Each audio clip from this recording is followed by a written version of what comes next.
사도행전의 공통점은 성령이죠. 그러니까 누가복음에도 성령이라는 단어가 엄청나게 많이 나오고 사도행전도 성령이 임하시는 것을 중점적으로 기록을 했습니다.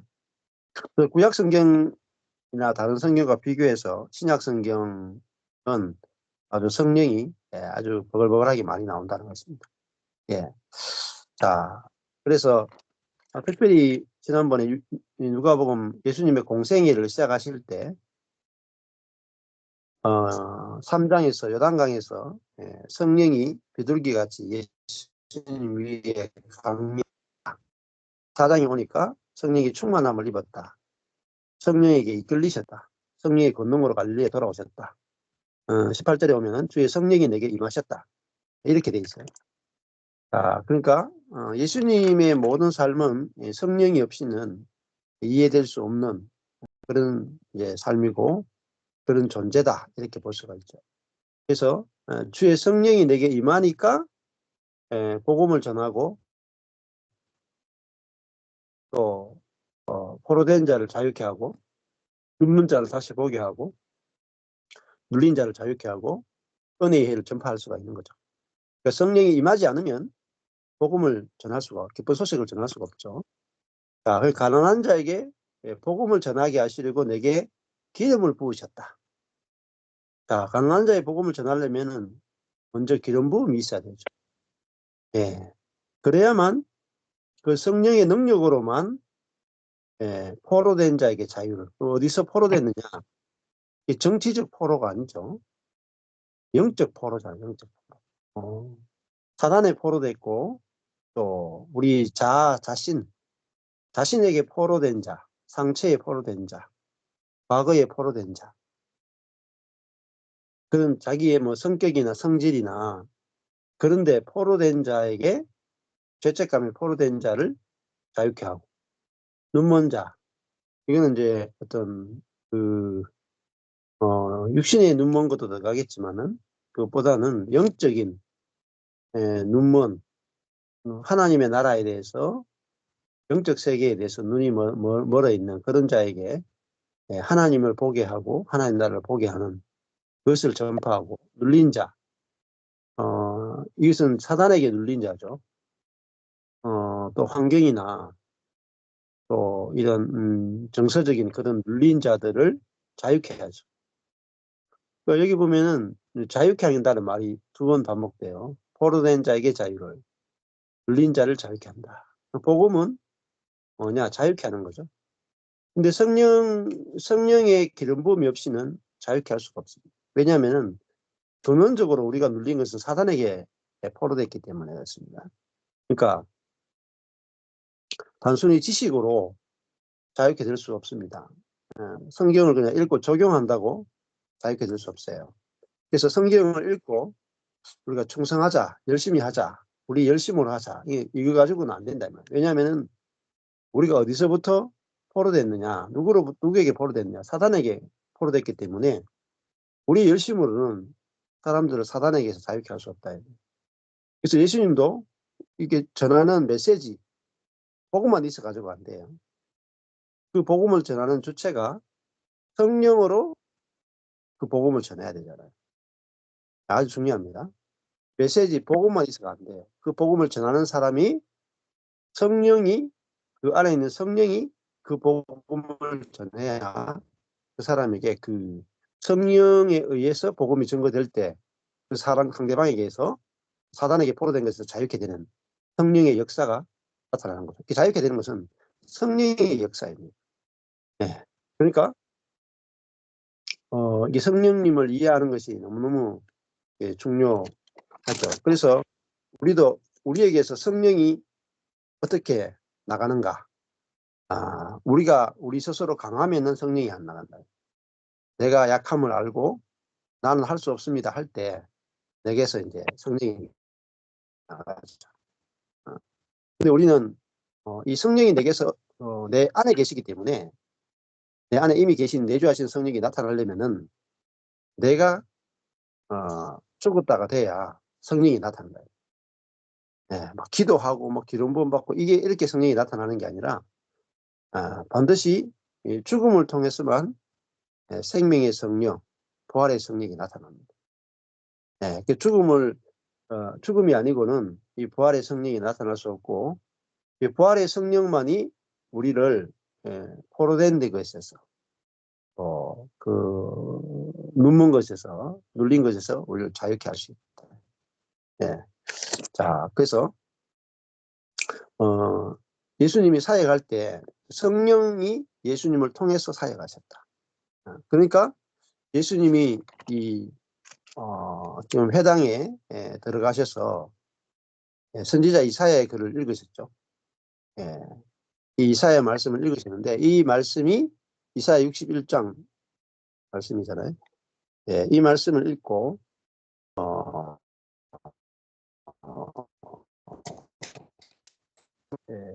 이 말씀에 대해서 예수님이 선포하시죠. 그게 21절입니다. 그러니까 우리가 이제 어떤 설교를 하거나 말을 하거나 할 때에 말을 잘하는 게 중요한 게 아니고 누가 말씀하느냐 되게 중요한 거죠. 내가 언변이 좋아서 말한다고 해서 열매가 나오는 게 아니죠. 이제 바울이 아테네에 가서 화려한 언변으로 복음을 전했을 때 실패했습니다. 근데 고린도에 가서는 약하고 두려워하고 심히 떨었다. 그랬더니 성령이 나타남과 능력으로 복음이 증거되었다. 이렇게 말하잖아요. 그러니까 성령이 나타나는 그 조건, 상황, 그것은 약하고 두려워하고 심히 떠는 거죠. 기도 많이 하는 게 아니고. 아주 중요합니다. 그러니까 우리가 기도 많이 해야 영적인 능력을 받고, 그래서 막 금식기도 하는 분들이 있어요. 목사님들도 능력 받아서 목회한다. 그래서 40일 금식하고 나서 능력 받아서 목회하려고 하는 분들이 꽤 있습니다. 괜히 또 40일 굶다가 돌아가시는 분들.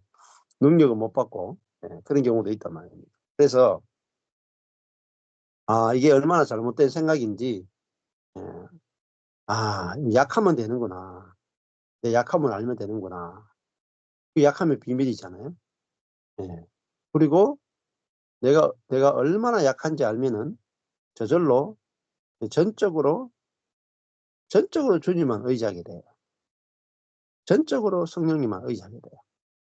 그러면 성령이 나타난다.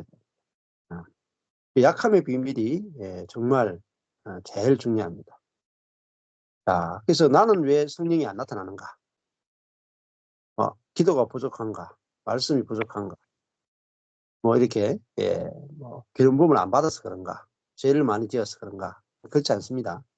회개를 적게 해서 그런가? 어떤 사람은 회개를 막 10년 동안 회개해요. 회개하면 막 영안이 열리고 막 능력이 나타나기도 하고 신비적인 일이 나타나기도 해요. 근데 잠깐입니다, 잠깐.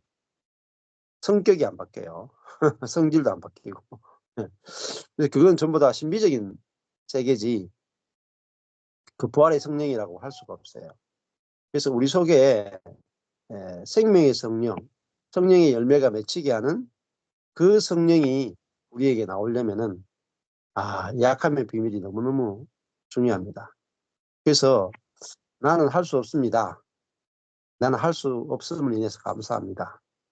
그리고 내 안에 그리스도께서 하기 위해서 오셨으니까 그리스도께서 하실 것을 인해서 감사하고 안식합니다. 요 아주 심플하지만 이것이 이 성령이 역사하는 길이 되고 통로가 되거든요. 자, 그러니까 예수님은 자기 자신으로 하신 게 아니고 내가 한다 이렇게 하지 않잖아요. 내가 한다 이런 게 아니고 주의 성령이 내게 임하셨으니 주의 성령이 내게 기름을 부으셨기 때문에 내가 복음을 전한다. 이렇게 자신의 원인을 주의 성령으로 이야기하고 있다 말입니다. 우리도 마찬가지로 우리 안에 있는 성령께서 이미 우리 안에 와 계신 성령께서 를 통해서 나타나고 표현되기 위해서 우리 속에 오셨기 때문에 우리의 약함을 알고 있을 때 주님의 능력이 나타나요. 그러면 다른 말로 하면은 내 강함으로 살면 성령의 능력이 안 나타납니다. 또 나의 지혜를 가지고 살면 성령의 지혜가 안 나타나요. 네. 그래서 기도가 부족해서 그런 게 아니고 복음을 정확하게 모르기 때문입니다. 그래서 내가 할 수 없습니다 하면은 성령이 하시거든요. 나는 모릅니다 하면은 성령께서 알게 하시고 이게 가장 어떤 쉬운 방법이라고 볼 수 있겠죠. 자, 이에 예수께서 21절에 보면 예수께서 너희에게 말씀하시되 이 글이 오늘날 너희 귀에 응하였느니라. 앞에 읽었던 이사야의 예언이 오늘 너희 귀에 들렸고 그것이 성취되었다. 예수님은 그렇게 선포하십니다. 22절에 저희가 다 그를 증거하고 그 입으로 나오는 바 은혜로운 말을 기이히 여겨 가로되 이 사람이 요셉의 아들이 아니냐. 자, 저희 듣는 사람들이 다 예수님을 예수님에 대해서 증거하고 말을 하는 거죠. 또 그 입으로 나오는 바 아주 은혜로운 말을 이상히 여겼다. 왜 이상히 여겼느냐? 그게 이제 이유가 나와요. 이상히 여긴 이유는 분명히 이 사람이 요셉의 아들이 아니냐. 그 말은 뭐겠습니까? 나사렛 요셉의 아들인데 요셉이 알고 있고 예수님이 공부도 하지 않은 것도 알고 있고 복수인 것도 알고 있고 잘한 것도 지켜봤고 그런 은혜로운 말을 할 수 있는 사람이 아닌데 갑자기 사람이 바뀌었다 이 말입니다. 안 그렇겠습니까? 만약 예수님이 그 나사렛 살 때 사람들에게 평소에 이런 은혜로운 말을 했으면 야 과연 때가 됐다. 평소에 이런 은혜로운 말을 하더니 드디어 이제 그 나타나는구나 이렇게 했을 거랍니다. 근데 평소에 목수로 사니까 예수님이 은혜로운 말을 거의 안 했다고 볼 수 있겠죠. 근데 예수님에게서 은혜로운 말이 쏟아지게 된 것은 요단강에서 세례를 받는 그 순간에 성령이 예수님 위에 비둘기와 같이 강림하셨고 주의 성령이 임하셨고 기름을 성령께서 예수님을 통해서 때가 되어서 예수님을 통해서 역사하기 시작하니까 예수님 속에서 뭐가 나오냐면은 이렇게 은혜로운 말이 나오는 거예요. 말씀이 막 쏟아지는 거예요. 말씀이. 자, 이거는 뭐 훈련도 아니죠. 묵상도 아니죠. 공부도 아니죠. 이 성령에 의해서 가능한 거예요. 이게 놀라운 거죠. 그러니까 우리 김맹관 선교사님도 말을 못한다 했는데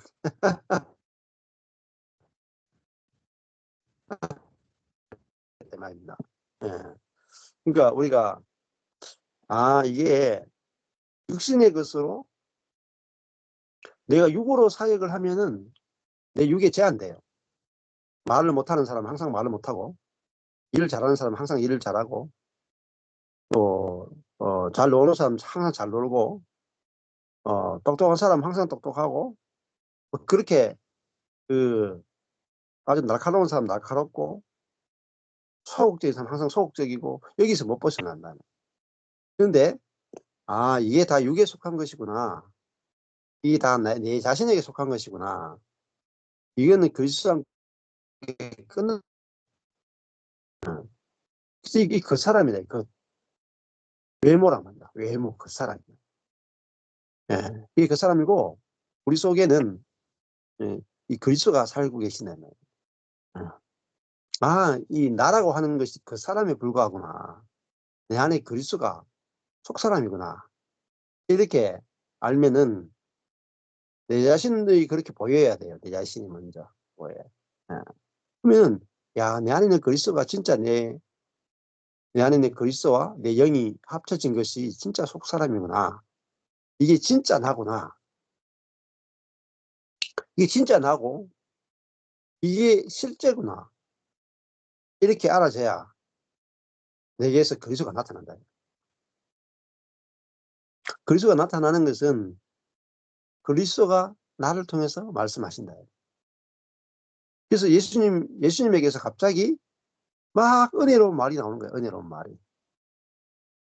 그, 어, 성경을 해석하는데, 이사야에서 이 말씀을 해석하는데, 그 말이 너무나 은혜롭게 들리고, 너무나 놀랍게 들리고, 사람들이 들을 때마다 마음에 깊은 은혜가 되고, 이런 일들이 성령으로 말미암아 가능해지는 거죠. 성령으로.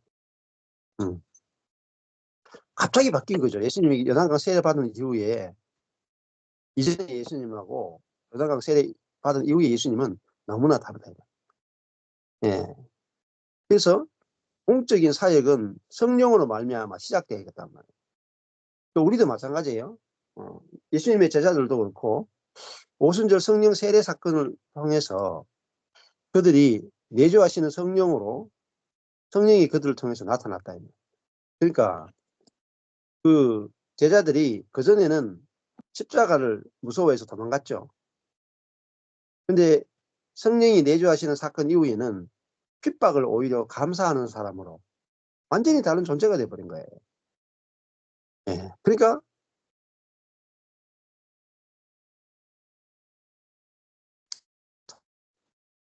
예수님의 제자들은 전부 다 배운 적이 없는 전부 다 무식한 자들이에요. 갈릴리에 있는 이방인들과 이렇게 혼합되어 있는 이방의 갈릴리라고 불렀던 거예요. 근데 성경을 별로 배운 적도 없는 그들을 통해서 하나님의 말씀이 쏟아지고 그 말이 가면은 능력이 나타나는 거죠. 눌린 자가 막 자유케 되고 안전뱅이가 일어나고 죽은 자가 살아나고 예, 예, 가정이 회복되어지고 사람이 자기도 못 살아가지고 막 남을 괴롭히던 사람이 귀신 들린 사람들이 남을 살리는 사람으로 막 순식간에 바뀌어버리는 그런 일들이 제자들 통해서 막 나타나는 거죠. 그럼 뭐로 가능하냐면은 성령으로 말미암아 그런 일들이 일어났다. 자, 그러니까 나 자신으로 살면은 예수님이 30년을 사셨잖아요. 예수님이 이 땅에 와서 30년 살았는데 아무 일도 안 일어났어요.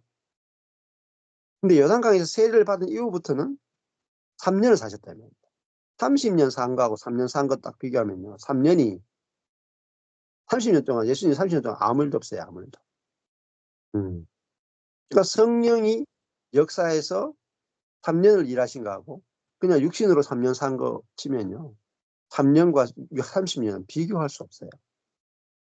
네, 마찬가지로 우리도 내가 어떻게 그리스도인으로서 내가 어떻게 살 것인가? 내가 그리스도인으로서 이렇게 사는 게 옳은가? 저렇게 사는 게 옳은가? 이렇게 사는 게 경건한가? 이렇게 사는 게 불경건한가? 이거 아무리 따져도 소용없어요. 핵심은 성령에 있다는 거죠. 주의 성령이 내게 임하셨으니 내게 기름을 부으셨으니 복음을 전하고 사람들을 자유케 하는 일들이 일어난 거죠. 그리고 이렇게 말씀을 전할 때 사람들이 그 말씀을 듣고 아주 놀라게 되는 거죠. 그러면서 육신으로 보면 요셉의 아들이다. 그 말은 복수고 배운 적이 없다 이 말입니다. 그래서 그 나사렛 동네에 예수님과 같이 자란 형, 친구 다 그렇게 다 알지 않겠어요?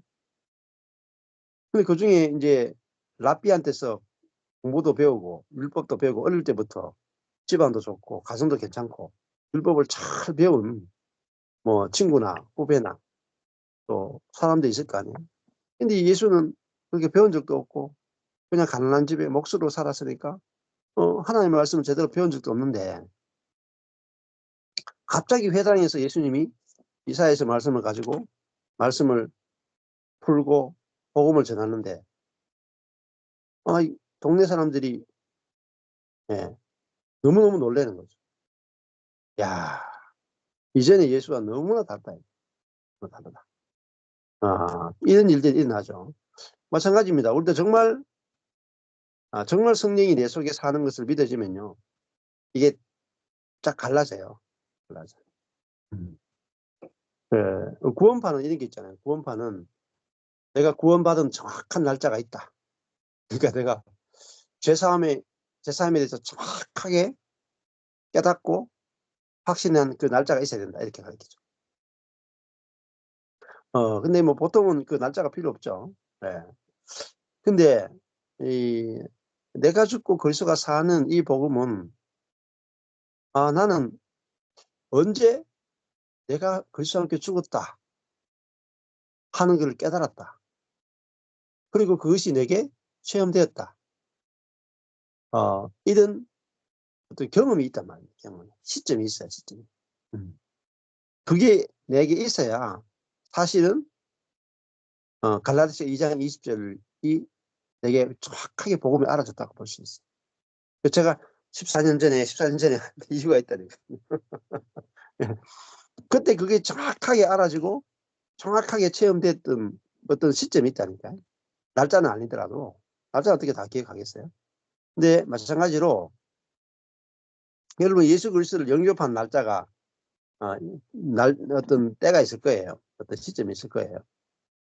근데 거기서 더 나가서 진짜 그때는 부분적인 복음이었다면은 이 총체적이고 온전한 복음을 내가 듣고 나는 내가 죽었다는 것을 언제 알게 되었다. 그 시점이 있다니까요. 성령에 의해서 확실하게 나는 그때 내가 그리스도와 함께 못 박혀 죽은 것을 보았다. 이게 있어야 성령에 의해서 그게 딱 알아지고 보여져야 그 이전과 이후가 180도 달라져 버려요. 이전 것을 지나갔으니 보라 새 것이 되었다 할 정도로 확 달라지는 거예요. 그러면은 내가 죽었다가 알아져야 나는 죽었기 때문에 나로 안 살게 돼요. 저절로 내 안에 계신 그리스도가 어떻게 하는가 보자. 그 내 존재가 내가 죽었다가 되기 때문에 저절로 내 안에 계신 성령께서 어떻게 말하고 어떻게 일하고 어떻게 마음을 주시고 내 안에 계신 성령님만 살고 계신 것이 딱 보이고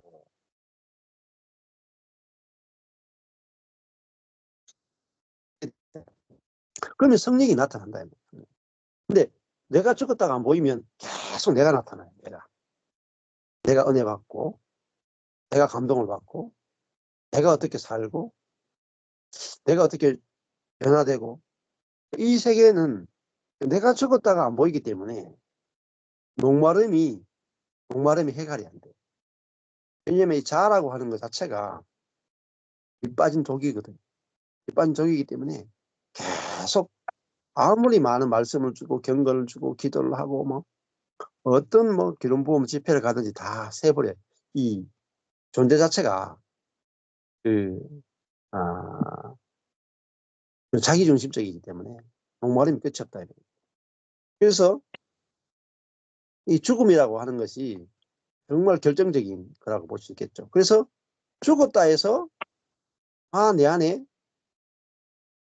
이제 내가 그리스도와 함께 죽었고 그리스도와 함께 부활했고 그래서 그리스도께서 하늘에 올라가신 다음에 내게 자신의 영을 내 안에 주셔가지고 이제는 내가 사는 것이 아니고 내 안에 그리스도의 영이 사는 그 존재가 됐구나.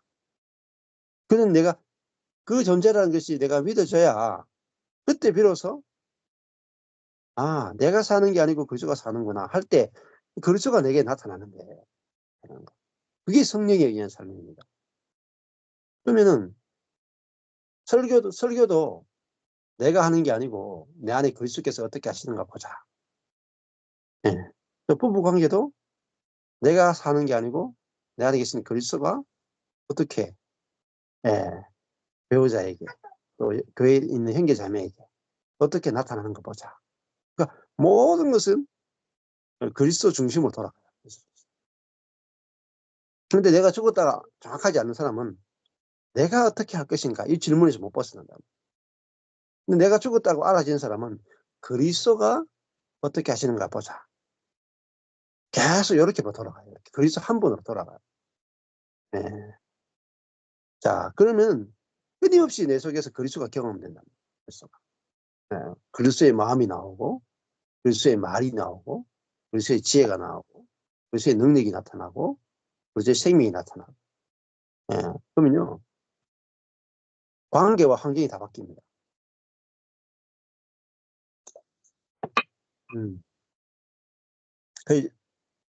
이제 어제도 이제 오늘 아침에도까지 그런 이야기 했는데, 이게 이제 그 말씀을 통해서도 되지만은 접촉을 통해서도 아주 강력하게 일어나요.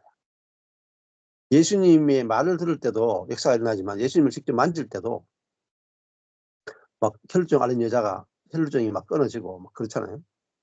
마찬가지로 이 생명은 교통과 접촉을 통해서도 아주 강력하게 일어나거든요. 그래서 교제가 너무너무 중요한 거예요. 교제가. 그리고 내 안에 계신 성령도 그렇잖아요. 만약에 내가 의사다. 근데 건강한 사람 만나면 내 기술이 하나도 필요 없어요. 근데 병든 사람을 만나야지 내게서 의사의 기술이 나오잖아요. 내 안에 성령이 계셔도 내가 성령이 필요 없는 상황이 되면은 안 나타나신다고요. 안에만 계신다고. 근데 성령이 나타남이 필요한 사람을 만나면 내 속에 성령이 나타난다. 그래서 내가 내 안에서 성령이 나타남을 많이 경험하려면은 많은 사람을 만나야 돼요. 많은 환경을 만나야 돼요. 그거는 우물과 같아요. 우물. 이게 우물이 있잖아요.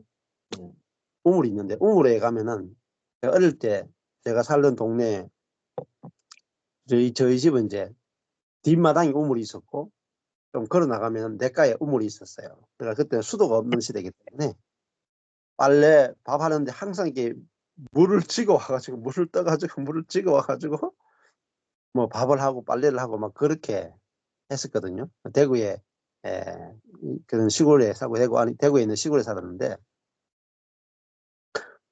우물에 가보면 항상 물이 밑에 이렇게 차 있어요. 밑에 이제 지하수가 흐르는 만큼 일정한 분량이 딱 차 있고 더 이상 물이 올라오지 않아요. 항상 그 밑에까지 한 10분의 우물 깊이로 보면은 한 10분의 2, 3 정도만 물이 딱 차 있죠. 그래서 뚜레박을 내려가지고 거기서 물을 올리죠. 우물은 퍼내는 만큼 채워지죠. 아무리 퍼내도 수위가 안 높아지고요. 딱 그 수위를 유지하잖아요. 그러니까 우리가 여기 있는 분들이 다 같이 우물이라고 생각하시면 돼요. 우물. 근데 우물인데 퍼내지 않으면 항상 10분의 2만큼 딱 그 안에 성령이 내주어 있단 말이에요. 근데 그걸 퍼내면 한도 끝도 없이 나와요. 한도 끝도 없이.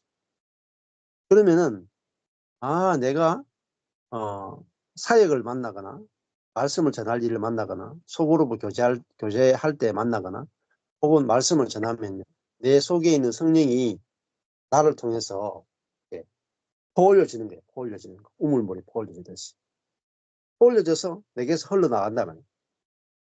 그러면 저도 이게 뱃속에 배에 성령이 계시다가 이렇게 올라온단 말이에요. 올라오면은 여기 있으면 배에 있으면 성령을 경험하다가 여기 복부에 경험하고 가슴 부분에 경험하고 이렇게 해서 이렇게 나온다 이 말이에요. 그러면 내가 먼저 성령을 체험하는 거예요. 내가 체험하면서 다른 사람에게 또 성령이 체험되고 그러니까 엄청 풍성해지는 거죠. 저도 그냥 집에 이렇게 있으면 하루 종일 이제 쉬고 놀고 그냥 이렇게 있으면 내 안에 성령이 계신지 안 계신지도 희미하다. 자연인으로 살아요, 자연인으로. 근데 그렇다고 뭐 성령이 뭐 더 많이 받기 위해서 할 필요 없어요. 우물 안에는 항상 물이 딱 차 있다니까요. 이게 내주에 있다니까. 그럼 우물물에 물 더 부어놓고 이렇게 할 필요가 없어요. 뭐 기도해가지고 막 해가지고 뭐 더 주세요, 이렇게 성령을 부어주세요. 보통 기도 많이 하잖아요. 그렇게 할 필요가 없어요, 전혀. 그냥 우물이야, 우물.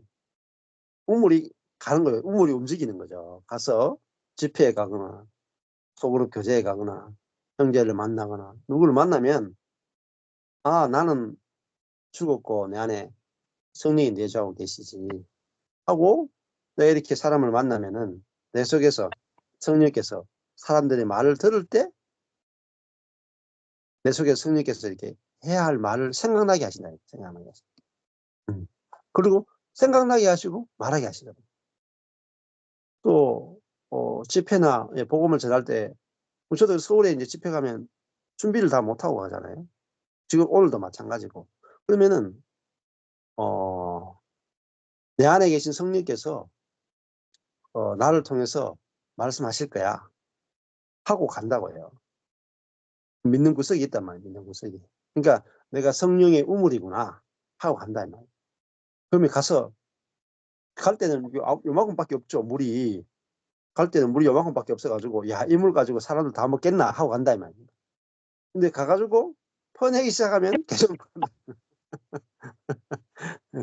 예. 여러분이, 아, 내가 우물이구나. 내 안에 생수 대신 성령이 내 안에 계시는구나. 예. 그래서 내가 어떤 사람을 만나거나 상황에 만나면은 내 안에 계신 성령께서 내게서 나타나신다. 이걸 내가 알고 있으면 그 상황에서 계속 성령의 나타남을 보게 되는 거죠. 그래서 예수님은 우물처럼 사셨다. 우물로. 성령의 우물로 사셨다. 그러니까 육으로, 머리로, 지식으로 아는 것을, 정리된 것을 막 말하는 게 아니라 성령이 말하게 하심을 따라 말하는 거죠. 그러니까 예수님도 이렇게 말하면서 야, 내 속에 성령님이 참 지혜로우시구나 하면서 말하는 예수님도 자기 안에 계신 성령이 말하시는, 자기를 통해서 말하는 걸 자기가 들으면서 배운다는. 저도 그렇거든요. 저도 뭐 생각이 없었는데 누군가 말을 들을 때 내 속에서 성령께서 가르쳐서 말하게 하시는데 말을 하면서 제가 또 들어요. 그게 성령으로 사는 삶이죠. 자, 그래서 갑자기 요셉의 아들이 아니냐, 이 사람이 요셉의 아들이 아니냐, 그 말은, 야, 우물에서 성령 찾는다 이 말이죠. 저 요셉의 아들에게서 어떻게 저런 은혜로운 말이 나오는가? 우물에서 어떻게 성령이 나오는가? 목수의 입에서 어떻게 은혜로운 말이 나오는가? 이 말이 있잖아요. 나올 수 없는 게 나왔다 이 말이 나와서. 근데 이게 정상이다. 그리스도인은요, 내게서 나올 수 없는 게 나와야 정상이에요. 내게서 나올 수 있는 것만 나오면 비정상입니다, 여러분. 비정상이다. 왜? 그리스도인은 내 안에 그리스도가 살기 때문에 그리스도의 어떠함이 나와야 정상적인 그리스도인이란 말이에요. 근데 나의 어떠함만 나온다면은 아직까지 내가 죽었다가 모르기 때문에 내만 나오는 거죠. 자, 우리가 예수님이 지금 이렇게 뭐 말씀을 전하시고 어떤 말씀을 하시고 예수님이 이런 일을 하셨다, 은혜로운 말씀을 하셨다, 이런 내용을 아는 것도 중요하지만은 더 중요한 것은요, 예수님의 존재 방식을 아는 게 되죠. 예수님의 존재 방식. 예수님은 어떤 분이신가? 예수님은 어떻게 사역하셨는가? 예수님에게서는 어떻게 은혜로운 말이 나오는가? 이게 비밀이거든요. 네. 저도 이게 딱 보였단 말이에요. 아, 바울에게서는 어떻게 저렇게 성경이 신약 성경 절반이 나왔는가? 그 비밀이잖아요. 그 비밀이 뭐죠? 성령으로 사셨다. 자기로 산 게 아니고, 그렇게 하면 육으로 산 것이 아니고 성령으로 사셨다. 그러니까 무한하죠. 육으로 살면 유한하다.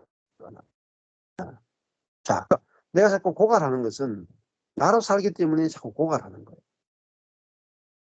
근데 이런 고갈되는 나는 그리스도와 함께 끝났고 내 안에 하나님의 충만이신 그리스도, 하나님의 충만이신 그리스도가 사신다. 그럼요. 충만이라 하는 것은 넘친다 이 말이에요. 부족함이 없다. 하나님이 사니까 부족함이 없죠. 예. 그래서 오늘 이제 어떤 분이 그런 말 하더라고요. 제가 이제 이번에 다음 달 나오는 책이 지난달에 이제 종교 없는 삶의 비밀이 실제했고 고린도전서 1 이 책을 제가 냈잖아요. 예, 다음 달에는 아마 고린도전서 2하고 이제 복음과 율법에 대한 책이 나올 거예요. 근데 복음과 율법 책 그거 이제 우리 하리가 다 이 영상 해가지고 제가 영상 좋은 거 가지고 다 타이핑 쳐가지고 일단은 끝을 내놨어요. 그걸 이제 책을 내기 위해서 좀 제가 읽고 좀 정리도 하고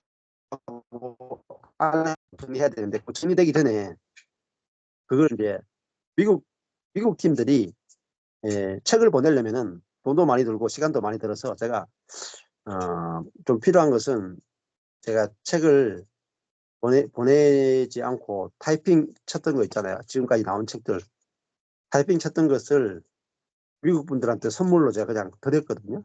그러니까 나오기 전에 책을 먼저 이렇게 복음과 율법을 드렸어요. 그랬더니 그 한 변호사님이 너무 놀라더라고요. 어떻게 책도 나오기 전에 그것을 그냥 무료로 배포할 수 있는가 하면서 되게 이제 감동을 받으시더라고요. 예.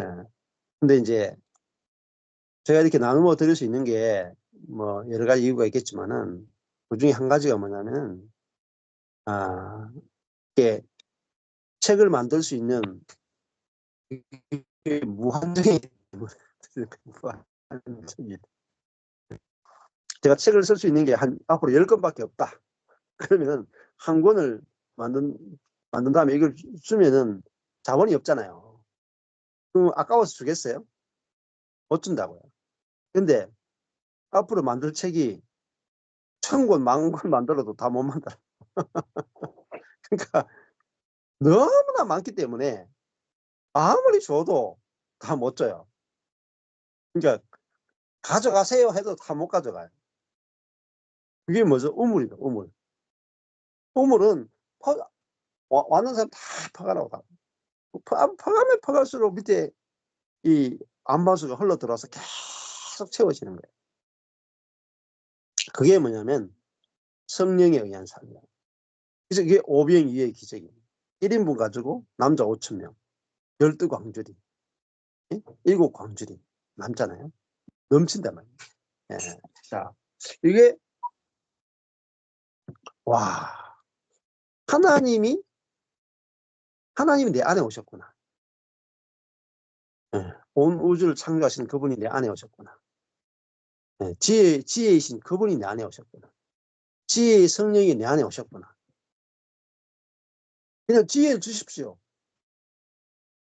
자, 예수 그리스도가 우리에게 지혜가 되셨다. 지혜의 성령이 내 안에 계신다. 그러면 이게 알아지면요, 여러분, 내가 뭐 지혜 좀 주십시오 이게 아니고 지혜이신 그분 자신이 내게 오셨다 이 말입니다. 야, 그러니까 내 요 머리의 지혜로 사는 것은 내가 아는 것밖에 아는 것 이야기하고 나면 끝나버려요. 그러니까 제가 지금까지 알고 있는 지식 가지고 책을 써내면요 100권은 써내겠죠. 100권. 책을 100권을 써내요. 그럼 끝이에요. 끝. 근데 내가 알고 있는 지식으로 사는 게 아니고 지혜이신 그분이 내 안에서 살면 끊임없이 내 속에서 지혜가 나온다니까. 끊임없이 지혜가 나와요. 그 끊임없이 지혜가 나온다는 말은 끊임없이 말씀이 나온다는 거예요. 말씀. 진리가 나오고 말씀이 나오는 거예요.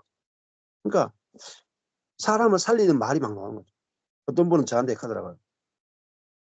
아니, 목사님 명언 제조기다. 명언. 영사들 너무 좋은 명제가 많고 너무 좋은 명언이 많다. 그래가지고 막 명언만 모으신다. 명언만. 근데 제가 그렇게 똑똑한 사람도 아니잖아요. 평범한 사람이에요. 아주.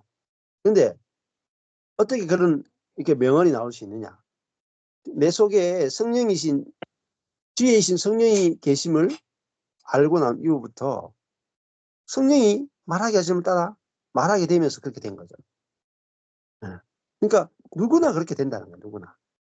모든 그리스도인들이 다 은혜로운 말, 지혜로운 말이 살리는 말이 나오는 이유는 우리 안에 은혜이신 성령이 계시고 지혜이신 성령이 계시고 생명이신 성령이 계시기 때문에 생명의 성령으로부터 살리는 말이 나오고 지혜의 성령으로부터 지혜로운 말이 나오고 은혜의 성령으로부터 은혜의 말이 당연히 나오죠. 우리 속에 양이 살면 양의 소리가 나올 것이고 늑대가 살면 늑대의 소리가 나오잖아요. 그렇잖아요. 내 속에 성령이 살면 성령의 말이 나오고 그리스도가 살면 그리스도의 말씀이 나오고 하나님이 살시면 하나님의 말씀과 지혜가 나올 거 아니겠어요. 그러니까 예수님이 어떤 분이신가, 예수님이 어떻게 사셨는가, 이게 비밀 중에 비밀이에요. 비밀 중에. 그러니까 스티브 맥베이가 은혜의 비밀 쓸 때 은혜의 비밀 11가지 비밀을 잘 보십시오. 스티브 맥베이가 잡고 있는 포인트가 뭐냐면 예수님이 어떻게 사셨는가. 이게 1장이에요. 노력하지 않아도 되는 비밀을 읽어보시면 예수님이 하루 일과를 기록하고 하루 일과. 예수님이 자고 일어났을 때 어떻게 하루 일과를 시작하셨는가. 그게 은혜의 비밀 1번 노력하지 않아도 되는 첫 과에 나온 내용입니다. 네. 자, 한번 예수님은 아침에 눈 뜨고 나서 어떻게 하루 일과를 공생애를 시작하셨을까 생각해 본 적이 있어요? 아마 대부분 없을 거예요. 예수님은 지금 누가복음 4장인데 누가복음 4장 16절에 안식일에 잖아요. 안식일에 예수님께서 회당에 가셨다. 그러면 이 4장 16절에서 예수님이 안식일에 회당 가시는데 그러면 아침에 일어나자마자 야, 오늘 회당에 가야지. 회당에 가서 어느 말씀을 찾을까? 미리 준비하는 거죠. 오늘은 이사야에서 몇 장 말씀을 찾아가지고 전해야지. 그러려면은 연구하고 준비하고 묵상한다. 그래가지고 오늘은 포인트를 어디에 두고 이야기해야 되겠다. 그렇게 하고 40분을 설명해야 되겠다. 40분짜리 이제 설교문을 가지고 가셨다. 그런 거 있어요? 없어요? 없죠. 예수님, 우리는 왜 그렇게 생각을 못 하냐면은 예수님이 이 땅에서 하나님으로 사셨다고 이미 전제하고 들어가는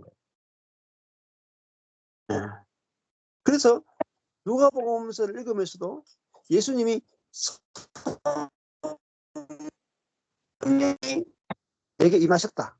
이 말을 들어도 별로 생각이 없어요. 그냥 씩 지나가. 오했다고 말이야. 성령이 임했지 뭐. 근데 하나님으로 사신 분이 성령이 꼭 임할 필요가 있어요. 하나님이신데. 생각해 보셔야 돼요. 생각. 하나님이신데 무슨 성령이 임할 필요가 있어요. 근데 한 번도 저도 생각해 본 적이 없는 거예요. 당연하게. 성경은 당연하게 읽으시면 안 돼요. 퀘스천.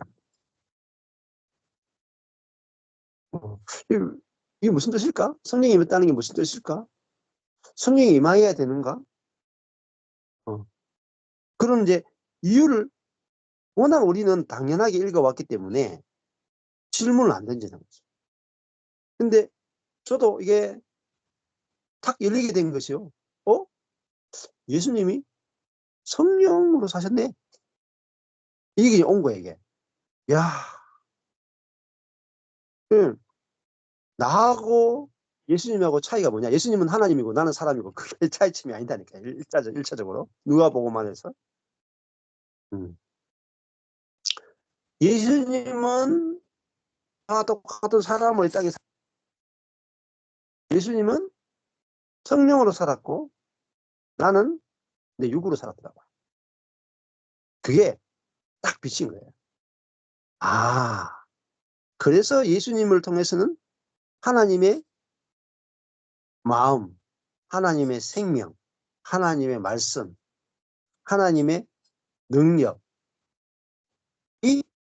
날마다 나타났고 나는 찔끔 한방 가끔 나타났더라고요. 야, 이게 비밀이에요. 네. 그래서 예수님이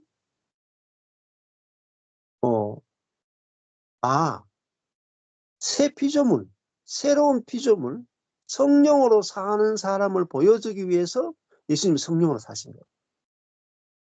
성령이 내주하시는 사람을 예수님께서 처음으로 자신을 통해서 보여주셨다. 이게 진짜 사람이야. 이게 하나님이 원래 에덴 동산에서 디자인하신 사람이야. 너희들도 성령이 내주하면 나처럼 살게 돼. 이게 예수님이 우리에게 주시고자 하는 가장 중요한 근원적 메시지예요.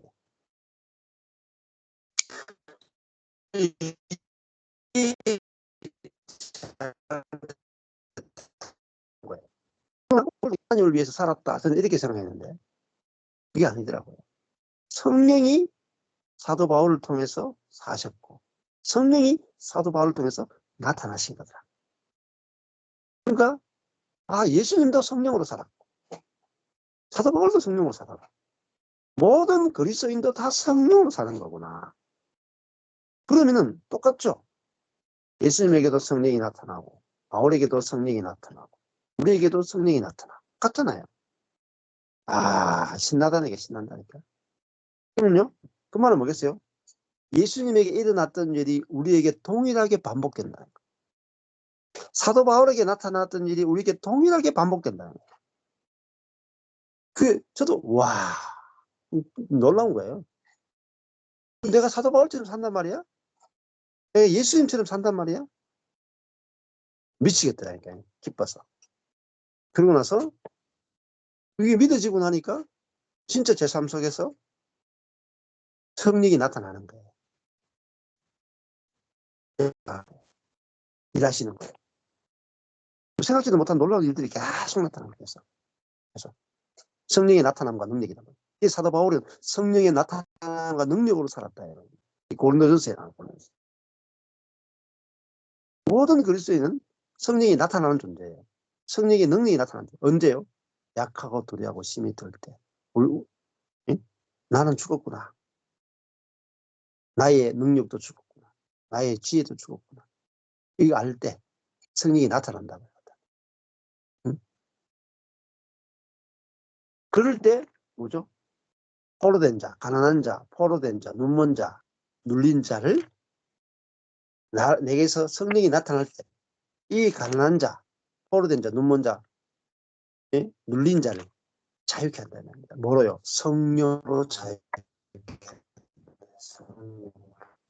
내가 자유케 돼야지 다른 사람을 성령으로 자유케 하신다. 네. 그래서 예수님은 이제 이 복음 뭐죠? 성령의 복음이에요. 성령. 예수 그리스도의 복음이지만은 예수 그리스도의 복음은 마지막 결론으로 가면 성령을 받는 거잖아요. 예수와 함께 죽고 예수와 함께 부활하고 예수와 함께 하늘에 앉아서 다스릴 때 뭐로 다스려요? 성령으로 다스려요.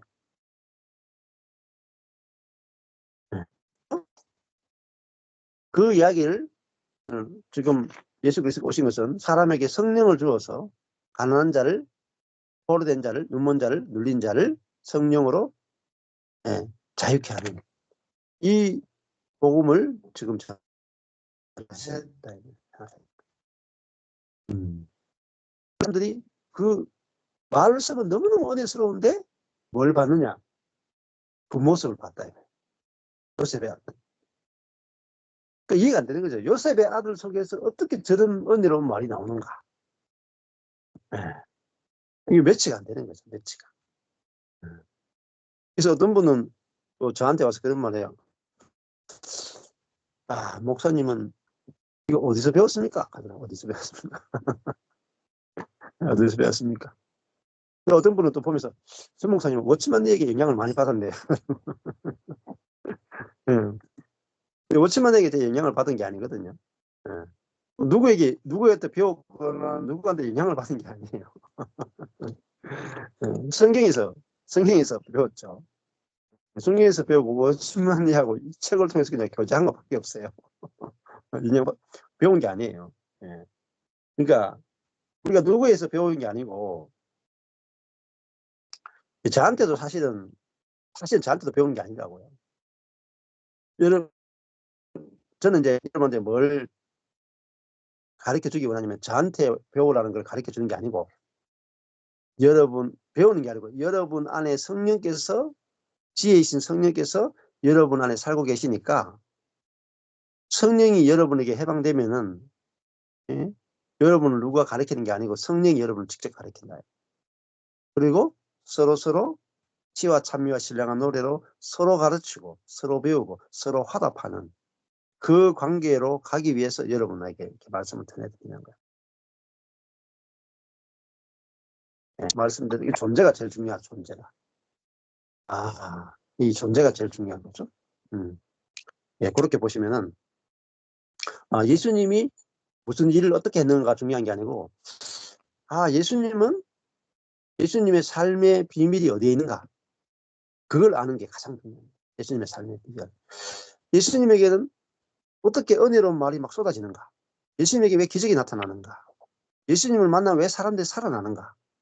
우리가 똑같은 육신을 입고 이 땅에 가신 예수님께서 나는 누군가를 만나면 나를 만난 사람들이 자유케 되지도 않고 나를 만난 사람들은 낫지도 않고 나를 만난 사람은 살아나지도 않고 나는 내 자신도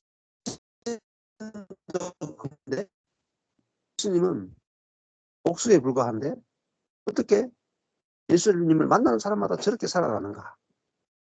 그 이유가 뭔가 하는 거죠. 그것이 주의 성령이 내게 임하셨다. 내게 기름을 부어주셨다. 이게 이제 핵심이라는 거죠. 핵심. 그러면은 그럼 나를 볼 게 없어요. 예수님의 그 모습을 보는 게 아니고 예수님 안에 계신 성령을 봐야 돼요.